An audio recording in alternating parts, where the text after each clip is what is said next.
When Lincoln took his seat in Congress in 1847, Washington was a sprawling town of 34,000 people, including several thousand slaves.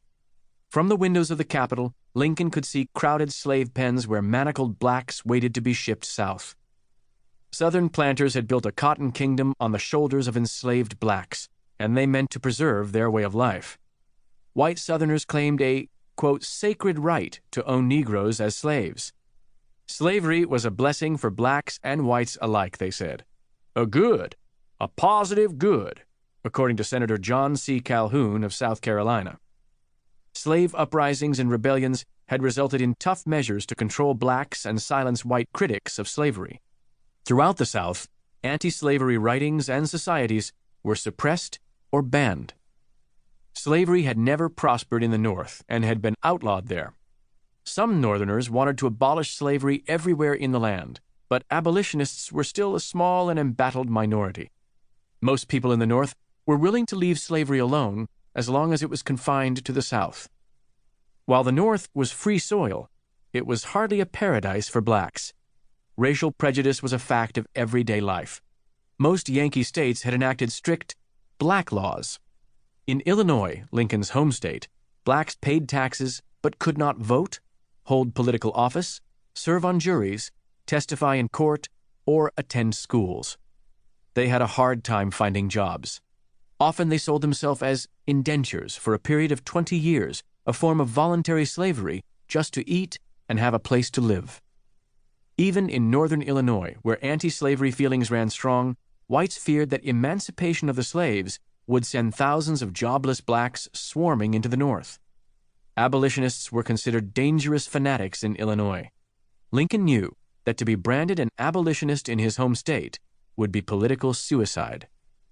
Early in his career, Lincoln made few public statements about slavery, but he did take a stand. As a 28-year-old state legislator, he recorded his belief that slavery was founded on both injustice and bad policy. 10 years later, as a congressman, he voted with his party to stop the spread of slavery, and he introduced his bill to outlaw slavery in the nation's capital. But he did not become an anti-slavery crusader. For the most part, he sat silently in the background as Congress rang with angry debates over slavery's future. Lincoln always said that he hated slavery. He claimed he hated it as much as any abolitionist, but he feared that efforts to force abolition on the South would only lead to violence.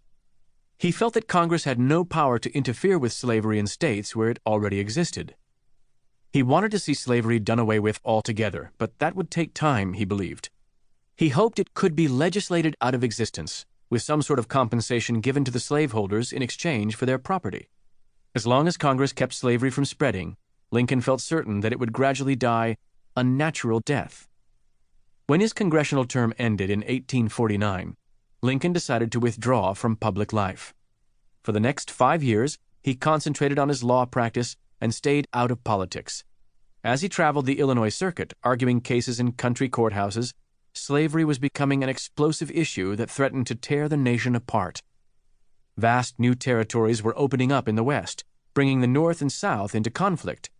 Each section wanted to control the Western territories. The South needed new lands for the large-scale cultivation of cotton and other crops with slave labor. The North demanded that the Western territories be reserved for the free labor of independent farmers and workers. Meanwhile, as the territories reached statehood and gained votes in Congress, they would hold the balance of political power in Washington. The admission of each new state raised a crucial question. Would it enter the Union as a free state or a slave state? So far, Congress had managed to hold the country together through a series of uneasy compromises, such as the Missouri Compromise of 1820. These agreements permitted slavery in some Western territories and barred it in others. But attitudes were hardening. Growing numbers of Northerners had come to regard slavery as a moral evil, an issue that could no longer be avoided. Southerners, meanwhile, were more determined than ever to protect their way of life. The issue came to a head in 1854 when Congress passed the bitterly debated Kansas-Nebraska Act. Under the Missouri Compromise, the region that included the territories of Kansas and Nebraska had been declared off-limits to slavery. Under the new act, however, the future of slavery in those territories would be determined by the people who settled there. They would decide for themselves whether to enter the Union as free states or slave states. The Kansas-Nebraska Act had been introduced by Lincoln's old political rival, Stephen Douglas, now a U.S. Senator from Illinois. Douglas's policy of popular sovereignty caused a storm of protest in the North. By opening new territories to slavery, his measure overturned the Missouri Compromise, which had held slavery in check. With the passage of Douglas's act, Lincoln ended his long political silence. "I was losing interest in politics," he said, "when the repeal of the Missouri Compromise aroused me again." He was thunderstruck and stunned, aroused as he had never been before.